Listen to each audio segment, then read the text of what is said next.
Hello everyone, कैसे हो आप सब। आई होप आप सभी लोग बढ़िया होंगे और आपकी एक्सीलेंस एंड मॉडल स्कूल की प्रिपरेशन भी बहुत बढ़िया तरीके से चल रही होगी। तो बच्चों, हम आ चुके हैं एक और नई क्लास लेके। इस क्लास में हम कंप्लीटली 2022 का जो पेपर है उसको सॉल्व करने वाले हैं, क्वेश्चन नंबर 1 से लेके क्वेश्चन नंबर 80 तक। एंड जो क्वेश्चन नंबर 81 से लेके 100 तक जो क्वेश्चन है उनको, मैथ के क्वेश्चन है, उनको हमने एक अलग वीडियो में सॉल्व किया हुआ है, तो आप वो वीडियो भी देख लेना। एंड इस क्लास में हम क्वेश्चन नंबर 1 से लेके 100 तक के क्वेश्चन को समझेंगे और सीखेंगे कि इस तरीके के क्वेश्चन को किस प्रकार से हल किया जाता है। तो चलिए बच्चों, आज की अपनी क्लास को शुरू करते हैं। तो जैसा कि आप लोग देख पा रहे हो स्क्रीन पे, 2022 का पेपर हमने ओपन किया हुआ है, उत्कृष्ट विद्यालय एवं मॉडल स्कूल प्रवेश परीक्षा 2022। और इसी तरीके का पेपर आपको 2024 में मिलने वाला है, सेम इसी तरीके का। ठीक है, तो इस क्वेश्चन को आप देख लीजिए, इसी तरीके का सेम क्वेश्चन आपको मिलेगा। इसमें आपके सेट्स भी रहेंगे ABCD, इस तरीके के 4 सेट पेपर में रहते हैं। चलिए देख लेते हैं अपना पहला क्वेश्चन। एंड क्वेश्चन नंबर पहला हमारा हिंदी से है। इसमें हिंदी आपकी रहती है क्वेश्चन नंबर 1 से लेके 15 तक। ठीक है, क्वेश्चन नंबर 1 से 15 तक आपकी क्या रहेगी, हिंदी रहेगी। तो पहला शब्द दोस्तों पाहुन शब्द का पर्यायवाची है पाहुन। देखो यहाँ पे जो वर्ड लिखा हुआ है ना, पाहुन, पाहुन का मतलब होता है अतिथि। क्या होता है? अतिथि होता है, रिश्तेदार होता है। ठीक है, क्या होता है? अतिथि और रिश्तेदार।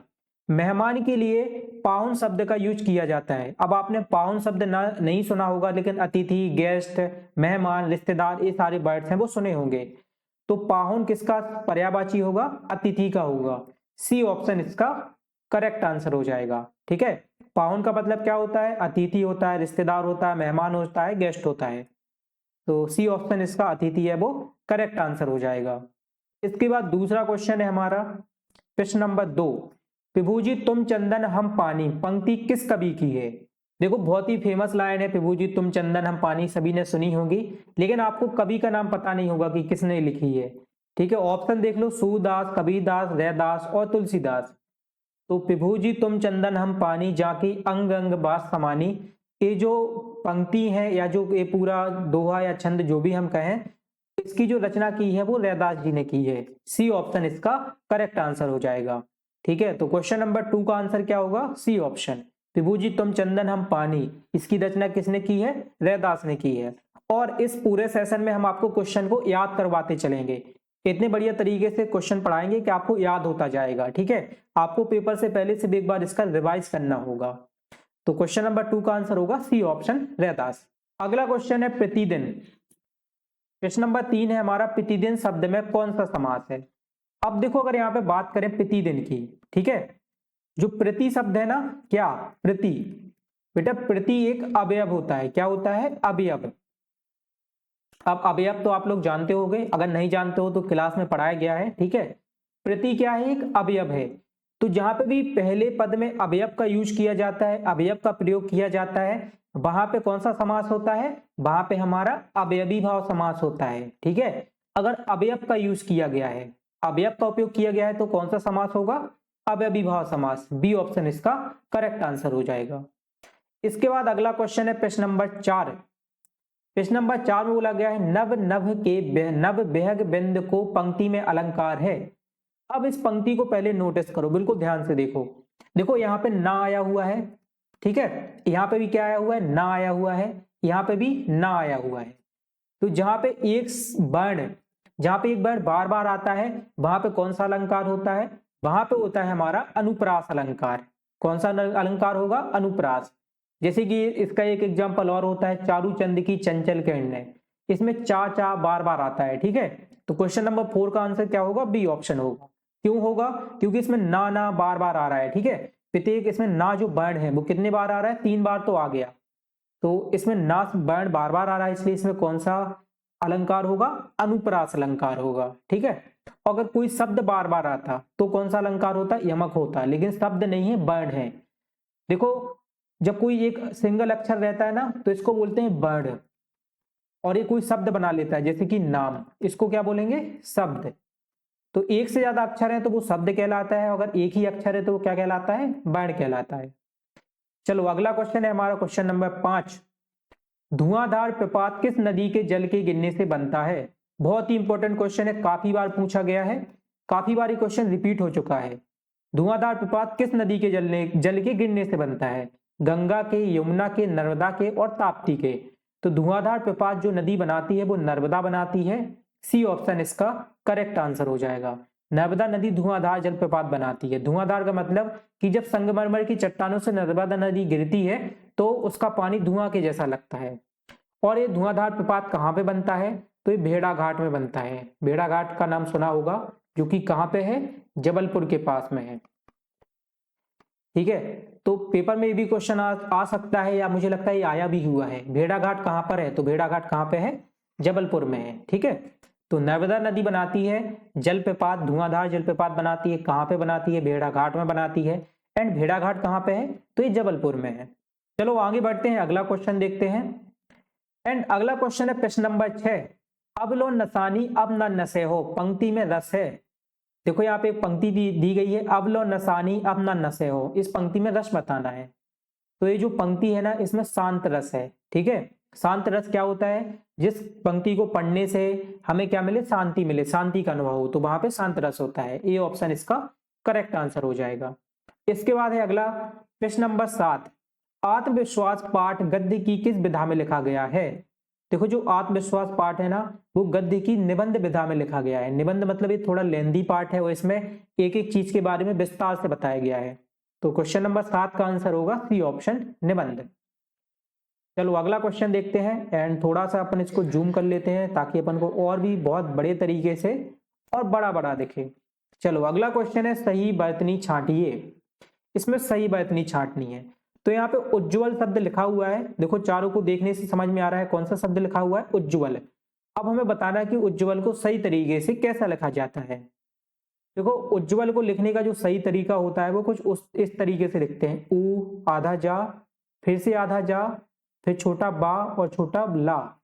उज्ज्वल को कुछ इस तरीके से लिखा जाता है। ठीक है, यानी कि इसका डी ऑप्शन है वो करेक्ट आंसर हो जाएगा। इसकी सही बर्तनी क्या होगी? उज्ज्वल होगी, इस तरीके से। ओके, अगला क्वेश्चन है प्रश्न नंबर 9।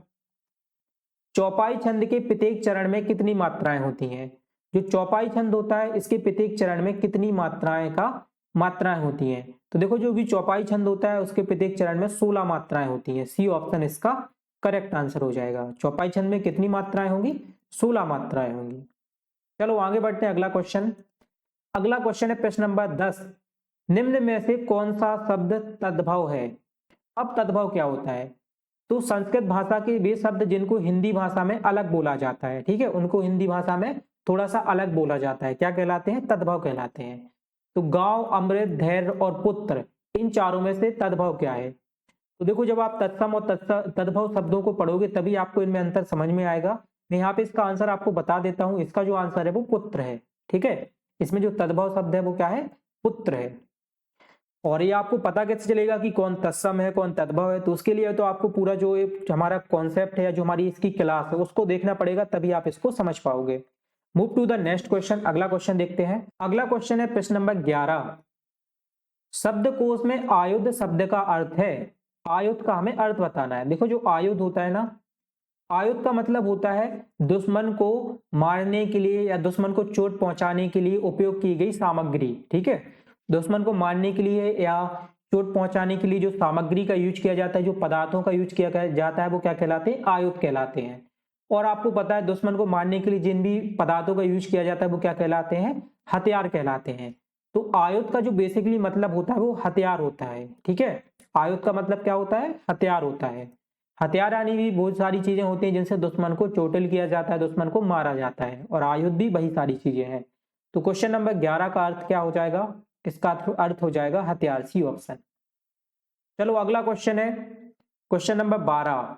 हिंदी को राजभाषा के रूप में स्वीकार किया गया। हिंदी को राजभाषा के रूप में कब स्वीकार किया गया था? तो 14 सितंबर 1949 ईस्वी में हिंदी को राजभाषा के रूप में स्वीकार किया गया। हिंदी क्या है? राज की भाषा है। ये राष्ट्रीय भाषा नहीं है। ठीक है, भारत की कोई भी राष्ट्रीय भाषा नहीं है, लेकिन राजभाषा जरूर है। कौन है वो? हिंदी है। तो क्वेश्चन नंबर 12 का आंसर होगा ए ऑप्शन। इसके बाद अगला क्वेश्चन है प्रश्न नंबर 13। निम्नलिखित में से परिमाणवाचक क्रिया विशेषण है। परिमाण, परिमाण का मतलब होता है क्वांटिटी। क्या होता है? क्वांटिटी, मात्रा। अब इनमें से मात्रा कौन बताता है? पर्याप्त, कल्पना, विषैला और मीठा। क्योंकि इसमें जो पर्याप्त है ना, पर्याप्त मतलब सफिशिएंट। पर्याप्त क्या बता रहा है? क्वांटिटी बता रहा है। जैसे कि अपन को कभी पानी चाहिए होता है तो अपन बोलते हैं कि अब मुझे पर्याप्त पानी मिल गया है या मेरे पास पर्याप्त पानी नहीं है। तो पर्याप्त शब्द क्या बताता है? क्वांटिटी बताता है, उसकी मात्रा बताता है कि वो है कितना। ठीक है, पानी को अपन गिन तो सकते नहीं, उसको माप सकते हैं, उसकी मात्रा का अनुभव कर सकते हैं। तो परिमाणवाचक क्रिया विशेषण क्या होगा? पर्याप्त होगा। चलो आगे बढ़ते हैं दोस्तों। अगला है क्वेश्चन नंबर 14। 9 दिन चले 2.5 कोस कहावत का आश्रय है। 9 दिन चले 2.5 कोस, इस कहावत का आश्रय क्या है? देखो, 9 दिन चले 2.5 कोस का मतलब होता है कि बहुत ज्यादा समय में कम काम करना। मतलब समय कैसा हो? बहुत ज्यादा हो। ठीक है, बहुत ज्यादा हो क्या? समय। और काम कैसा हो? काम हो बहुत कम। 9 दिन चले और कितना चले? 9 दिन में 2.5 कोस चले, मतलब बहुत ही कम चले। तो इसका मतलब होता है, इसका आश्रय होता है धीमी गति से काम करना। सी ऑप्शन इसका करेक्ट आंसर हो जाएगा। ठीक है, 9 दिन चले 2.5 कोस का मतलब होता है समय बहुत ज्यादा लेना और काम कितना करना? बहुत ही कम करना। तो सी ऑप्शन इसका करेक्ट आंसर होगा। चलो अगला क्वेश्चन देख लेते हैं, क्वेश्चन नंबर 15, और ये हमारा हिंदी का लास्ट क्वेश्चन है। क्वेश्चन नंबर 15 है, अमृत शब्द का विलोम शब्द होगा। अमृत शब्द का विलोम क्या है? बहुत ही सिंपल है, अमृत का विलोम क्या होगा? अमृत। अमृत को देवता पीते हैं, एंड विष किसने पिया था? शिव जी ने पिया था। अमृत का विलोम होता है विष। ठीक है, अमृत का विलोम क्या होगा? विष होगा। एंड जो सुधा, पीयूष दिए गए हैं और सोम दिए गए हैं, ये सारे अमृत की क्या है? पर्यायवाची हैं। ध्यान रखना, ये सारी क्या है? अमृत के पर्यायवाची हैं। सुधा, पीयूष और सोम। और इसका विलोम क्या होगा? विलोम होगा इसका विष। सी ऑप्शन इसका करेक्ट आंसर है। तो यहाँ पे हमारी हिंदी है वो खत्म हो जाती है, समाप्त हो जाती है। अब हम क्वेश्चन नंबर 16 से, ठीक है, क्वेश्चन नंबर 16 से 30 तक के जो क्वेश्चन है वो इंग्लिश के रहेंगे। तो चलिए उन क्वेश्चन को भी सॉल्व कर लेते हैं। अगला क्वेश्चन है प्रश्न नंबर 16। द वर्ड बरी इज प्रोनाउंस्ड एज, जो लिखा हुआ है ना BURY, इसको क्या पढ़ते हैं? वरी पढ़ते हैं। ठीक है, और जो ये लिखा हुआ है WORRY, इसको भी क्या पढ़ते हैं? वरी पढ़ते हैं। दोनों को पढ़ने का तरीका कैसा है? सेम है। तो इसको पढ़ते हैं बी ऑप्शन, बरी। BURY को क्या पढ़ते हैं? बरी पढ़ते हैं, इसको भी सेम पढ़ते हैं। तो इसका प्रोनाउंसिएशन हो जाएगा बरी। बी ऑप्शन इसका करेक्ट आंसर हो जाएगा। इसके बाद है 17। I have done the work, the passive voice of the sentence is. I have done the work, इसका अपन को पैसिव वॉइस है वो बनाना है। तो पैसिव वॉइस बनाने के लिए अपन सबसे पहले ऑब्जेक्ट तो वो लिखते हैं, तो ऑब्जेक्ट है द वर्क। ठीक है, क्लास में सिखाया हुआ है कैसे बनाते हैं द वर्क। इसके बाद आती है हेल्पिंग वर्ब। तो यहाँ पे देखो हैव का यूज किया गया है। किसका यूज किया गया है? हैव का। तो इसकी जो हेल्पिंग वर्ब आएगी उसमें अपन बीन जोड़ देंगे, तो हो जाएगा द वर्क। अब वर्क एक वचन है तो इसके साथ हेल्पिंग वर्ब आएगी has. The work has been. अब डन का थर्ड फॉर्म क्या होगा? तो डन ही होगा। The work has been done by. और आई हमारा किस में बदलता है? आई हमारा बदलता है मी में। तो यहाँ पे आ जाएगा the work has been done by me. इसका एक पूरा रूल होता है कैसे एक्टिव वॉइस से पैसिव वॉइस बनाए जाते हैं, वो आपको क्लास में पढ़ाया जाएगा। ठीक है, उसको आप पढ़ोगे तो आपसे इजीली एक क्वेश्चन है वो सॉल्व करते बन जाएगा। अभी के लिए आप याद रखिए इसका आंसर क्या होगा? The work has been done by me. ये इसका जो बी ऑप्शन है ना वो करेक्ट आंसर हो जाएगा। ठीक है, बी ऑप्शन क्या होगा? इसका करेक्ट आंसर होगा। चलिए आगे बढ़ते हैं, अगला क्वेश्चन देखते हैं। एंड अगला क्वेश्चन है प्रश्न नंबर 18। रस्टल मीन्स, यहाँ पे रसल लिखा हुआ है ना, ठीक है, रस्टल या रसल जो भी लिखा हुआ हो, इसका मतलब क्या होता है? इस वर्ड का मतलब होता है हल्का। पहली बात तो होता है हल्का। पत्तियों का शोर, जो पत्तियां होती हैं, जो डालियां होती हैं, उनका शोर। ठीक है, उनकी आवाज, पत्तियों की धीमी आवाज को क्या बोलते हैं? रसल बोलते हैं। तो चार ऑप्शन दिए गए हैं। A light sound like leaves moving together, a roaring sound, a cry made by a child और अ डॉग। डी दिया गया है नन ऑफ दीज। तो इसका आंसर होता है A option, a light sound like leaves moving together, यानी एक हल्की आवाज किसकी? पत्तियों की आपस में चलने की। ठीक है, तो ये ऑप्शन इसका करेक्ट आंसर हो जाएगा। रसल का मतलब क्या होगा? A light sound like leaves moving together. चलो आगे बढ़ते हैं, अगला क्वेश्चन देखते हैं। 19वां क्वेश्चन है the antonyms of obtain is, obtain का हमें विलोम बताना है। ऑब्टेन का होता है मतलब क्या होता है, इसका मतलब होता है प्रतिदिन, एक हिसाब से हम कह सकते हैं इसका मतलब क्या होता है, प्रतिदिन होता है, हमेशा होता है, ठीक है। इसका हमें विलोम बताना है। तो ऑलवेज यानी भी हमेशा होता है, एवर यानी भी प्रतिदिन होता है। इसका जो विलोम होगा वो सेल्डम होगा। सेल्डम का मतलब होता है कभी कभी, ठीक है। क्या होता है इसका अर्थ, क्या होता है, कभी कभी होता है। ऑब्टेन का मतलब होता है हमेशा, प्रतिदिन, तो इसका विलोम क्या हो जाएगा, कभी कभी, सेल्डम हो जाएगा।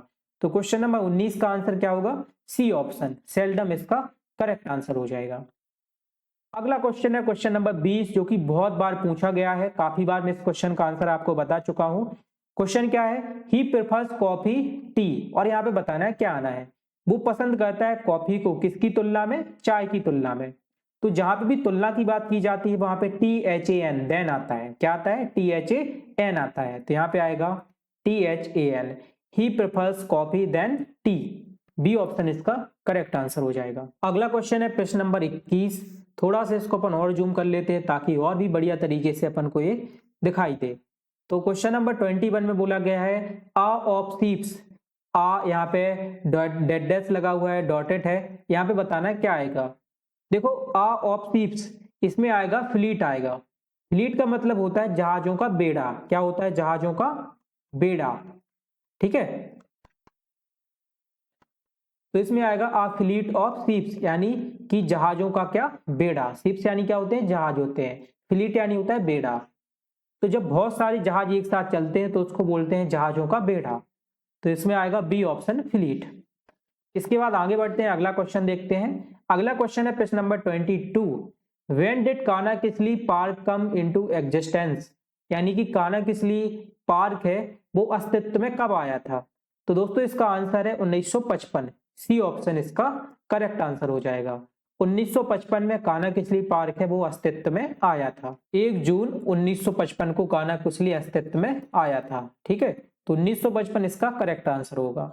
इसके बाद अगला क्वेश्चन है 23, gardening is the best hobby, the underline word is. देखो यहाँ पे गार्डनिंग में क्या है, अंडरलाइन किया गया है, और हमें बताना है कि जो अंडरलाइन वर्ड है वो क्या है, जीरंड है, पार्टिसिपल है, फिनाइट वर्ब है, या फिर इनफिनाइट वर्ब है। मैं आपको यहाँ पे एक रूल बताता हूँ। देखो जो गार्डन है उसकी स्पेलिंग होती है GARDEN, और जब इसमें ING जोड़ दिया जाता है, ठीक है, क्या जोड़ दिया जाता है, ING, तो वो बन जाता है एक जीरंड, ठीक है। किसी भी शब्द में अगर ING जोड़ दिया जाए तो वो क्या बन जाता है, जीरंड बन जाता है, ठीक है। ए ऑप्शन इसका करेक्ट आंसर हो जाएगा। इसको याद रखना, किसी भी शब्द में अगर ING जोड़ दिया जाए तो वो क्या हो जाएगा, जीरंड हो जाएगा, ठीक है। ए ऑप्शन इसका करेक्ट आंसर। चलो आगे बढ़ते हैं, अगला क्वेश्चन देखते हैं। एंड अगला क्वेश्चन है question number 24, choose the correct alternative and fill in the blank. एक सही शब्द छांटना है और इस फिल इन द ब्लैंक को कंप्लीट करना है।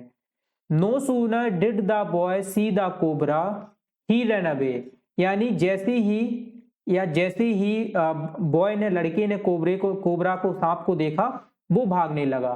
तो इसमें आएगा देन, क्या आएगा, देन। जैसे ही उसने उसको देखा, किसको, कोबरा को, देन वो उसने क्या किया, वो भागने लगा, ठीक है, ही रन अवे। तो no sooner did the boy see the cobra then he run away, इसमें देन का यूज किया जाएगा। इसके बाद अगला है हमारा 25, fill in the blanks with suitable prepositional phrases. Dogs when you enter a stranger place, यानी कि जब आप किसी अजनबी जगह पर जाते हो तब आपको किससे सावधान रहना चाहिए, कुत्तों से, ठीक है। तो आपको सावधान रहना चाहिए। सावधान के लिए क्या आएगा, अवेयर आएगा, केयरफुल आएगा, अस्योर आएगा, और बी अवेयर आएगा। इसमें आएगा अवेयर, ठीक है। डी ऑप्शन इसका करेक्ट आंसर होगा। देखो आपने लिखा भी होगा कहीं पे, जब डॉग रहते तो वहां पे लिखा रहता है बी अवेयर ऑफ डॉग्स, यानी कुत्तों से सावधान। तो यहाँ पे आएगा डी ऑप्शन, बी अवेयर। चलो आगे बढ़ते हैं, अगला क्वेश्चन देखते हैं, जो कि है हमारा question number 26। And question number 26 में बोला गया है right the synonyms of native. जो नेटिव शब्द है इसका पर्यायवाची बताना है। सिनोनिम्स का मतलब क्या होता है, पर्यायवाची होता है।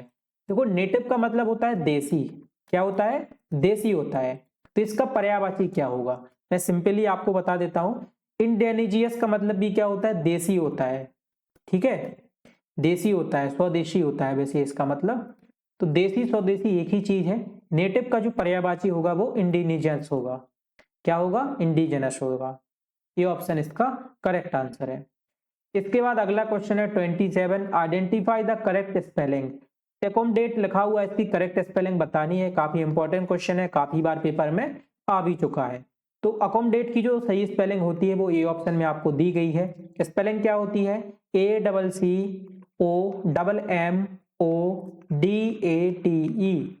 एकोमोडेट, ये इसकी करेक्ट स्पेलिंग होती है। तो 27 का आंसर हो जाएगा ए ऑप्शन।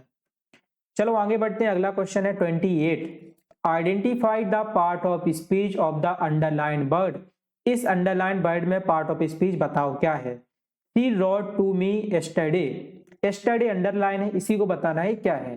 देखो यस्टरडे है ना तो वो नाउन है, ना प्रोनाउन है, ना एडजेक्टिव है, वो क्या है? एक एडवर्ब है ना। यस्टरडे क्या है? क्रिया की विशेषता बता रहा है। तो एडवर्ब क्या हो जाएगा? यस्टरडे हो जाएगा। अंडरलाइन जो वर्ड है यस्टरडे वो क्या है? एक एडवर्ब है, क्योंकि ये क्रिया की विशेषता बता रहा है। आगे बढ़ते हैं, अगला क्वेश्चन देखते हैं। अगला क्वेश्चन है 29, the silent letter in the word knelt is. इस नेल्ट में साइलेंट लेटर क्या है? देखो आपको पता होगा NOW, ठीक है, इसमें भी साइलेंट क्या होता है? के होता है। KNEW, इसमें भी साइलेंट क्या होता है? के होता है। ठीक है, KNIFE, नाइफ, इसमें भी क्या होता है? के होता है। उसी तरीके से इसमें भी जो साइलेंट लेटर है वो के है, इसको नेल्ट पढ़ते हैं। ठीक है, के इसमें क्या हो जाएगा? साइलेंट। तो इसका आंसर हो जाएगा A option. The silent letter in the word knelt is K. इसके बाद हमारा अगला क्वेश्चन बहुत ही फेवरेट है, काफी बार ये पूछा गया है, बहुत ही इंपॉर्टेंट है, ध्यान रखना। ही इज MBA, बाय क्या है? एक MBA है। अब MBA जो शब्द है ना, देखो वो देखने में तो कैसा लग रहा है कि व्यंजन से शुरू हो रहा है, व्यंजन से शुरू हो ही रहा है। ठीक है, शुरू तो वो व्यंजन से हो रहा है, लेकिन इसको पढ़ते क्या है? इसको पढ़ते हैं MBA, master of business administrative या एकेडमिक्स, ऐसा ही कुछ होता है, एडमिनिस्ट्रेटिव होता है। ठीक है, अब स्टार्ट तो हो रहा है किससे? व्यंजन से, लेकिन पढ़ने में कैसा है? स्वर के जैसा है। जो AD का है वो क्या है? एक स्वर है। तो अगर पढ़ने में स्वर जैसा हो तो उसके लिए किसका यूज करते हैं? उसके लिए एन का यूज किया जाता है। इसमें क्या आएगा? एन आएगा। ही इज एन MBA, इसमें किसका यूज होगा? एन का होगा। तो इस तरीके से हमारे 30 तक हिंदी और इंग्लिश के जो क्वेश्चन है वो कंप्लीट हो गए हैं। अब हम क्वेश्चन नंबर 31 में पर्यावरण यानी कि एनवायरमेंट के जो क्वेश्चन है उनको सॉल्व करने वाले हैं। तो बच्चों यहाँ से हमारी पर्यावरण शुरू हो जाती है। पर्यावरण में हमारा पहला क्वेश्चन है 31, Which term is not included in the 5R principle in keeping the environment clean? यानी कि पर्यावरण को स्वच्छ रखने में 5R सिद्धांत में कौन सा शब्द शामिल नहीं है? उपयोग कम करिए, रिनोवेट, पुनः उपयोग करिए और पुनः प्राप्त कीजिए। इसमें से ऐसा कौन सा शब्द है जो कि 5R सिद्धांत में शामिल नहीं है? तो पुनः प्राप्त कीजिए जो डी ऑप्शन है वो इसका करेक्ट आंसर हो जाएगा। रिकवर 5R सिद्धांत में शामिल नहीं है। तो क्वेश्चन नंबर 31 जो कि हमारा पर्यावरण का क्वेश्चन है, इसका करेक्ट आंसर होगा डी ऑप्शन। आगे बढ़ते हैं, अगला क्वेश्चन देखते हैं। एंड अगला क्वेश्चन है हमारा 32, full form of PCRA। PCRA का फुल फॉर्म क्या होगा? इसका पूरा नाम क्या होगा?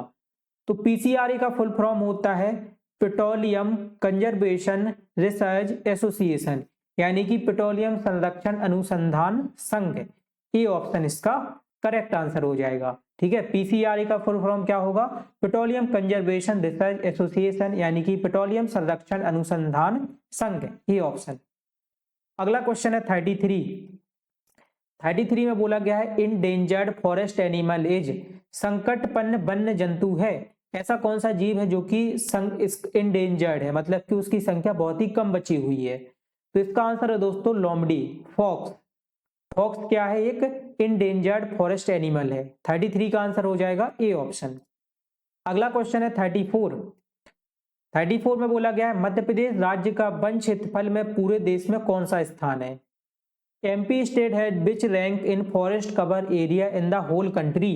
तो मध्य प्रदेश का जो वनों के मामले में जो स्थान है ना, वो पहला स्थान है। इंडिया में फर्स्ट नंबर पे आता है मध्य प्रदेश। सबसे ज्यादा वनों के लिए जो एरिया है, क्षेत्रफल है, वो कहाँ पे है? मध्य प्रदेश में है। इसका आंसर हो जाएगा फर्स्ट पोजीशन, पहला। ठीक है, ए ऑप्शन इसका करेक्ट आंसर हो जाएगा। अगला क्वेश्चन है प्रश्न number 35, when is ozone day celebrate? Ozone दिवस कब मनाया जाता है?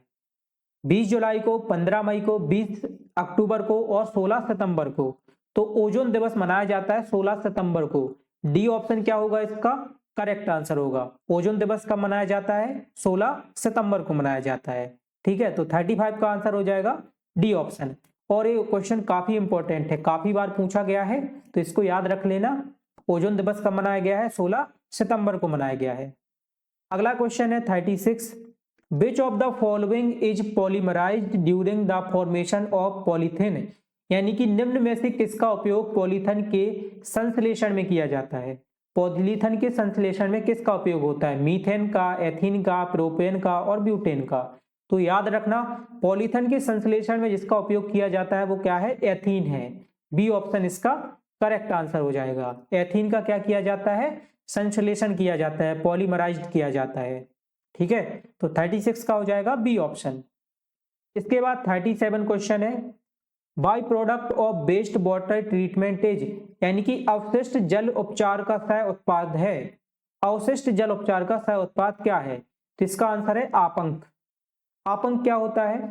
तो जो पानी होता है, जो अवशिष्ट जल होता है, जैसे कि आपके नालियों में से जो पानी जाता है उसको सुखोकर अपंक बना लिया जाता है, एक पदार्थ बना लिया जाता है जिसको क्या बोलते हैं? आपंक बोलते हैं। इसका आंसर हो जाएगा स्लज। क्या हो जाएगा? स्लज हो जाएगा, आपंक हो जाएगा। ठीक है, तो 37 का आंसर होता है ए ऑप्शन, आपंक। मूव करते हैं अगले क्वेश्चन पे। अगला क्वेश्चन है पेज नंबर 38। थोड़ा सा इसको अपन जूम कर लेते हैं। ओके, एंड 38 क्वेश्चन में आप देख पा रहे हो क्या लिखा हुआ है?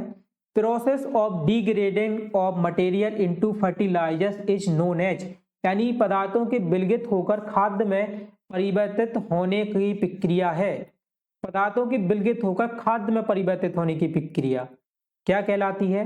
हार्वेस्टिंग, थ्रेसिंग, स्थिरीकरण और कंपोस्टिंग।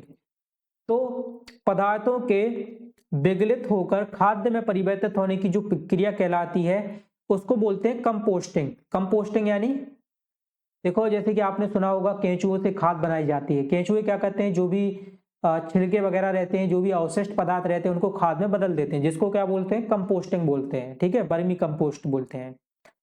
तो पदार्थों के विगलित होकर खाद में परिवर्तित होने की प्रक्रिया कंपोस्टिंग कहलाती है। डी ऑप्शन इसका करेक्ट आंसर होगा। मूव करते हैं अगले क्वेश्चन पे। एंड अगला क्वेश्चन है 39। ओजोन के बारे में निम्न में से कौन सा कथन सत्य है? Which of the following statement is correct about ozone? Ozone परत के बारे में बताना है। पहला है, यह सजीवों के श्वसन के लिए आवश्यक है। बिल्कुल गलत है। सजीवों के श्वसन के लिए जो ऑक्सीजन गैस है वो आवश्यक है। ठीक है। दूसरा है, यह पराबैंगनी किरणों को अवशोषित कर लेती है। It absorb ultraviolet radiation. बिल्कुल सही है। जो ओजोन परत है वो क्या करती है? पराबैंगनी किरणों को अवशोषित कर लेती है। बी ऑप्शन इसका करेक्ट आंसर हो जाएगा। ठीक है, बाकी सी और डी को तो पढ़ने की जरूरत है ही नहीं, जब अपन को बी ऑप्शन में सही आंसर है वो मिल गया है। तो इसका आंसर हो जाएगा बी ऑप्शन। यह पराबैंगनी किरणों को अवशोषित कर देती है। कथन बिल्कुल सत्य है। चलो आगे बढ़ते हैं, अगला क्वेश्चन देखते हैं। अगला क्वेश्चन है प्रश्न नंबर 40। जनसंख्या वृद्धि के मुख्य कारण है। Main reason for population growth is low literacy, low marriage age, ignorance against family planning और ऑल ऑफ दिस। यानी कि निम्न साक्षरता यानी कि कम पढ़ा लिखा होना। ठीक है, कम आयु में विवाह होना, यानी कि बहुत ही कम उम्र होती है और बच्चों का विवाह कर दिया जाता है। तीसरा है परिवार नियोजन में विमुखता, ये भी सही है। इसका आंसर है डी ऑप्शन, उपरोक्त सभी। ये सारे रीजन हैं जिनसे जनसंख्या है वो बहुत ज्यादा बढ़ रही है और कुछ समय में अपना इंडिया चाइना को भी पीछे छोड़ने वाला है। ठीक है, तो ये सारे जो कारण हैं इन पर हमें ध्यान देना चाहिए और जनसंख्या वृद्धि को रोकना चाहिए, नहीं तो इंडिया बहुत ज्यादा पॉपुलेशन में चाइना को भी पीछे छोड़ देगा। तो पहले तो पढ़ाना चाहिए, कम आयु में विवाह नहीं करने चाहिए और लोगों को परिवार नियोजन के बारे में भी जागरूक करना चाहिए। तो इसका आंसर हो जाएगा डी ऑप्शन, उपरोक्त सभी, ऑल ऑफ दीज। चलो अगला क्वेश्चन देखते हैं जो कि है 41। Micro organism which convert dead bodies of plant and animal into humus are known as. पादपों और जंतुओं के मृत शरीर को ह्यूमस में परिवर्तित करने वाले सूक्ष्म जीव क्या कहलाते हैं? मान लो कोई जंतु का शरीर है, ठीक है, एक जंतु का शरीर डला हुआ है, तो इसको ह्यूमस में परिवर्तित करने वाले जो जीव है वो क्या कहलाते हैं, उसका हमें नाम बताना है। तो वो कहलाते हैं अपघटक। क्या कहलाते हैं? अपघटक कहलाते हैं। अपघटक क्या कहते हैं? इस बड़े से शरीर को या बड़े से मिश्र शरीर को छोटे छोटे पार्ट्स में डिवाइड कर देते हैं और इसको गला देते हैं, जिससे वो प्रकृति में नष्ट हो जाता है। ठीक है, तो 41 का आंसर हो जाएगा डी ऑप्शन, अपघटक। ठीक है, ओके। अगला क्वेश्चन है 42, blue revolution is related with, नीली क्रांति का संबंध है। देखो इस क्वेश्चन को मैं काफी बार करा चुका हूं। नीली क्रांति, नीला क्या होता है? पानी होता है, और पानी में क्या होती है? मछली होती है। तो नीली क्रांति का संबंध किससे होगा? मछली उत्पादन से होगा। बी ऑप्शन इसका करेक्ट आंसर हो जाएगा। Blue revolution is related with fish. ठीक है, मछली से संबंधित है। ओके, मूव करते हैं अगले क्वेश्चन पे। एंड अगला क्वेश्चन है 43, विच of the following is related with chicken breed, यानी कि निम्नलिखित में से कौन सा मुर्गी की नस्ल से संबंधित है? इनमें से मुर्गी की नस्ल कौन सी है? साइलो, गंबूसिया, ब्रूडर और कड़कनाथ। तो मुर्गी की नस्ल है इसमें कड़कनाथ। कड़कनाथ एक मुर्गी आती है जो कि लोग बहुत पसंद करते हैं इसको खाना, या इसका अंडा, जो भी हो, मुझे तो पता नहीं, मैं तो वेजिटेरियन हूँ। तो 43 का आंसर होगा डी ऑप्शन, कड़कनाथ। कड़कनाथ कैसी है? एक मुर्गी की नस्ल है। Okay, move to the next question जो कि है 44, the source of energy that spread the minimum pollution, यानी वह ऊर्जा स्रोत जो न्यूनतम प्रदूषण फैलाता है। कोयला, डीजल, सीएनजी और पेट्रोल। तो इनमें से जो सबसे कम प्रदूषण फैलाता है वो सीएनजी है। ठीक है, क्या है वो? सीएनजी है। सीएनजी कब से सबसे कम प्रदूषण फैलाती है? इसका तो धुआं भी नहीं निकलता। सीएनजी का फुल फॉर्म होता है कंप्रेस्ड नेचुरल गैस, और इसको हिंदी में बोलते हैं संपीड़ित प्राकृतिक गैस। क्या बोलते हैं? संपीड़ित प्राकृतिक गैस। सी ऑप्शन इसका करेक्ट आंसर होगा। चलो आगे बढ़ते हैं, अगला क्वेश्चन देखते हैं। अगला क्वेश्चन है 45, biodiversity international office is situated at, यानी जैव विविधता का अंतर्राष्ट्रीय कार्यालय कहाँ स्थित है? तो जैव विविधता का जो अंतर्राष्ट्रीय कार्यालय है वो रोम में है। बी ऑप्शन इसका करेक्ट आंसर हो जाएगा। बायोडायवर्सिटी इंटरनेशनल ऑफिस कहाँ पे है? रोम में। Okay, move to the next question 46, government of India honoured Shri Nihal Chand Bishnoi, यानी कि भारत सरकार ने श्री निहाल चंद बिश्नोई को सम्मानित किया। किससे सम्मानित किया? पद्मश्री से, शौर्य चक्र से, परमवीर चक्र से और वीर चक्र से। तो स्वर्गवासी श्री निहाल चंद बिश्नोई को शौर्य चक्र से, इस सेना में भी नहीं थे फिर भी इनको शौर्य चक्र से सम्मानित किया गया। शौर्य चक्र सिर्फ उन्हीं लोगों को मिलता है जो कि सेना में होते हैं, लेकिन ये सेना में भी नहीं थे फिर भी इनको शौर्य चक्र है वो दिया गया है ना। ये स्वर्गवासी, इनका निधन हो चुका है और इनको भारत सरकार द्वारा शौर्य चक्र है उससे सम्मानित किया गया था। तो इसका आंसर हो जाएगा बी ऑप्शन, शौर्य चक्र। अगला क्वेश्चन है 47 जो कि बहुत इंपॉर्टेंट है, काफी बार पूछा गया है। Who is the writer of poem पुष्प की अभिलाषा? पुष्प की अभिलाषा कविता के लेखक हैं। कविता आपने पढ़ी होगी, मुझे फेंक देना बनमाली उस पथ पर तुम देना फेंक, मातृभूमि पर शीश चढ़ाने जिस पर जाए वीर अनेक। तो इसकी जो रचना की थी वो माखनलाल चतुर्वेदी जी ने की थी। ए ऑप्शन इसका करेक्ट आंसर हो जाएगा। ठीक है, पुष्प की अभिलाषा की रचना किसने की थी? माखनलाल चतुर्वेदी ने की थी। बहुत ही इंपॉर्टेंट क्वेश्चन है, काफी बार पूछा गया है, बिल्कुल रट लेना। एंड अगला क्वेश्चन है हमारा 48, अंतरराष्ट्रीय योग दिवस कब मनाया जाता है? When is international yoga day celebrated? तो शिल्पा शेट्टी कब साल में एक बार योगा करके अपन को दिखाती हैं, योगा करने आती हैं, तो वो योग दिवस के अवसर पर ही आती हैं और योग दिवस मनाया जाता है 21 जून को। ठीक है, तो 21 जून को शिल्पा शेट्टी आएंगी और अपन को योग करके दिखाएंगी। 48 का आंसर हो जाएगा डी ऑप्शन। अगला क्वेश्चन है प्रश्न नंबर 49, which is the folk dance of Malwa? Malwa का लोक नृत्य कौन सा है? राई नृत्य, मटकी नृत्य, कांडा नृत्य और सहरा नृत्य। तो मालवा का जो लोक नृत्य है वो मटकी नृत्य है। इस क्वेश्चन को काफी बार पूछा गया है ना। एक बार इसका थोड़ा सा घुमा के पूछा गया था कि मटकी नृत्य कहाँ से संबंधित है, तो उसमें ऑप्शन दिए गए थे मालवा, बुंदेलखंड, बघेलखंड और इंदौर, ऐसी कुछ ऑप्शन थे। तो इसका आंसर था मालवा। मालवा का कौन सा नृत्य है? मटकी नृत्य है। मालवा क्या कहलाता है? इंदौर उज्जैन का जो रीजन है वो मालवा कहलाता है। तो इसका आंसर हो जाएगा बी ऑप्शन, मटकी नृत्य। मूव करते हैं अगले क्वेश्चन से। 50वां क्वेश्चन है, which city is known as city of joy? यानी कि किस शहर को सिटी ऑफ जॉय के नाम से जाना जाता है? तो जो मुगल बादशाह थे उन्होंने मांडू जो मध्य प्रदेश का एक शहर है उसको क्या नाम दिया था? सिटी ऑफ जॉय दिया था। ठीक है, तो 50 का आंसर हो जाएगा ए ऑप्शन मांडू। मांडू क्या है? सिटी ऑफ जॉय है, इसके नाम से मांडू को जाना जाता है। आगे बढ़ते हैं, अगला क्वेश्चन है 51। How many languages have been notified in the constitution, यानी कि संविधान में कितनी भाषाओं को अधिसूचित किया गया है। ठीक है, तो संविधान में जितनी भाषाएं हैं वो कुल कितनी है? 22 भाषाओं को अधिसूचित किया गया है।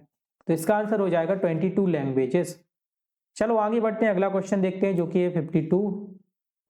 ओके, 52 क्वेश्चन है, हु रोट द सॉन्ग स्वच्छ भारत का इरादा।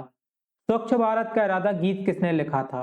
स्वच्छ भारत का इरादा कर लिया हमने, देश से अपने वादा कर लिया हमने। तो जो ये गीत लिखा था वो हमारे प्रसून जोशी जी ने लिखा था। ए ऑप्शन इसका क्या होगा? बिल्कुल एकदम करेक्ट आंसर हो जाएगा बिना किसी डाउट के। Move to the next question जो कि है 53। एंड 53 क्वेश्चन में बोला गया है, in which state Jatayu nature park is situated, यानी कि जो जटायु नेचर पार्क है वो कहाँ पे स्थित है, किस राज्य में? गोवा, केरल, बिहार और पंजाब। तो जटायु नेचर पार्क है वो हमारे केरल में है। बी ऑप्शन क्या हो जाएगा? एकदम करेक्ट आंसर हो जाएगा। जटायु नेचर पार्क कौन से राज्य में है? तो केरल में है। अगला क्वेश्चन है 54। National security adviser of India is, यानी भारत के राष्ट्रीय सुरक्षा सलाहकार हैं। बहुत ही इंपॉर्टेंट क्वेश्चन है और आप सभी लोगों को पता होगा, हमेशा एक नाम आता है भारतीय राष्ट्रीय सुरक्षा सलाहकार, इसको बोलते हैं NSA, नेशनल सिक्योरिटी एडवाइजर, राष्ट्रीय सुरक्षा सलाहकार। और इसकी जब भी बात होती है तो नाम आता है अजीत डोभाल का, जो कि एक रॉ एजेंट थे जो पाकिस्तान में भी जासूसी करके आए हैं। NSA कौन है? अजीत डोभाल है। डी ऑप्शन इसका करेक्ट आंसर हो जाएगा। अगला क्वेश्चन है प्रश्न नंबर 55। प्रश्न नंबर 55 बोला गया है, where is white tiger safari situated, यानी कि व्हाइट टाइगर सफारी कहाँ पर स्थित है? तो व्हाइट टाइगर जो सफारी स्थित है वो रीवा में है। ठीक है, कहाँ पे है? रीवा में, सीधी रीवा भी बोल सकते हो आप। और यहाँ पे रीवा तो ऑप्शन में दिया नहीं गया, तो इसलिए हम इस पे टिक करेंगे मुकुंदपुर पे। इस पे टिक करेंगे, मुकुंदपुर पे करेंगे। सी ऑप्शन इसका करेक्ट आंसर हो जाएगा। इसके बाद अगला क्वेश्चन है 56। Ahiri folk dance is related to which tribe, यानी कि अहिरी लोक नृत्य किस जनजाति से संबंधित है? तो अहिरी जो लोक नृत्य है वो भारिया जनजाति से संबंधित है।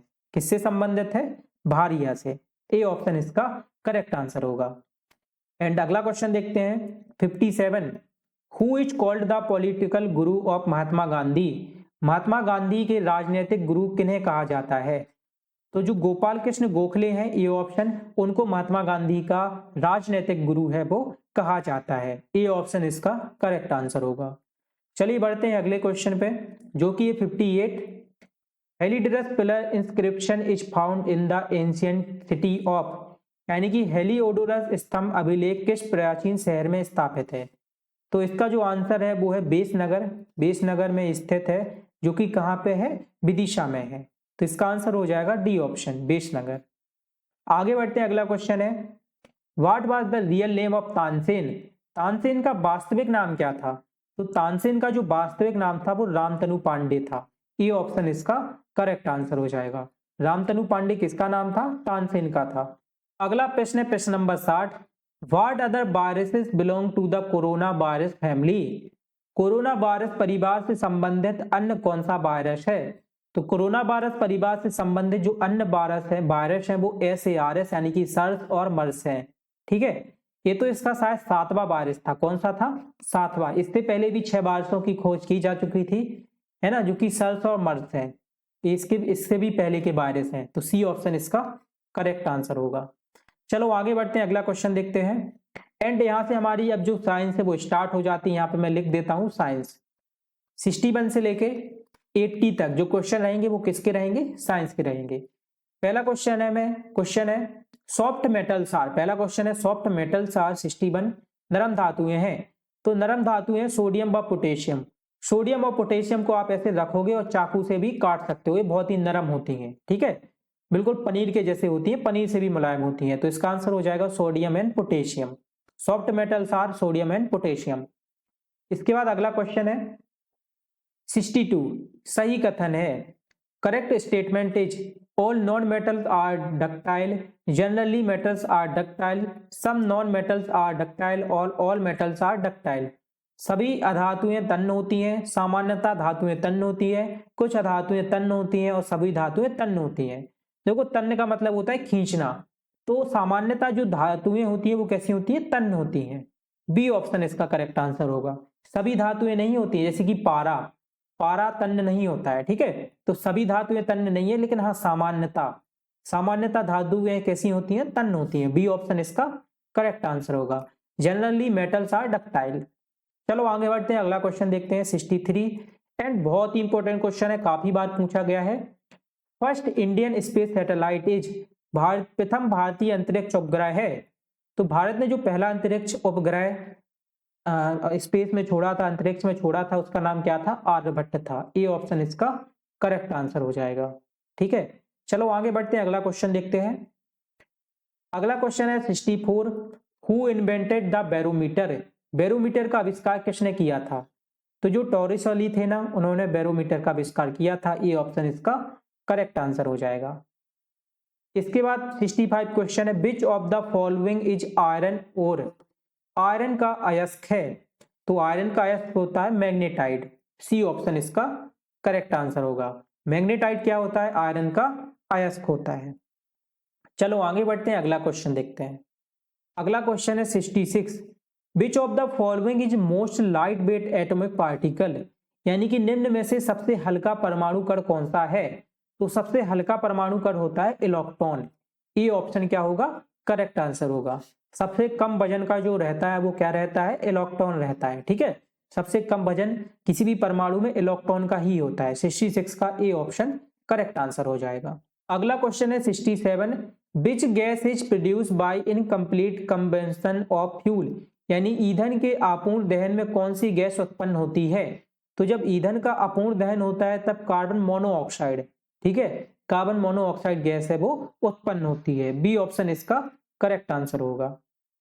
अगला क्वेश्चन है 68, on which date are the day and night equal at northern hemisphere. यानी उत्तरी गोलार्ध में दिन रात किस दिनांक को बराबर होते हैं। तो उत्तरी गोलार्ध में जो 21 मार्च का दिन होता है ना, उस दिन और रात कैसे होते हैं, बराबर होते हैं, ठीक है। 12-12 घंटे के दिन और 12 घंटे की रात होती है। 68 का आंसर होगा ए ऑप्शन। अगला क्वेश्चन है 69, अग्निशामक यंत्र में उपयोग होने वाली गैस। आपने देखा होगा आग बुझाने के लिए वो लाल लाल सिलेंडर टंगे रहते हैं, उनमें कौन सी गैस होती है।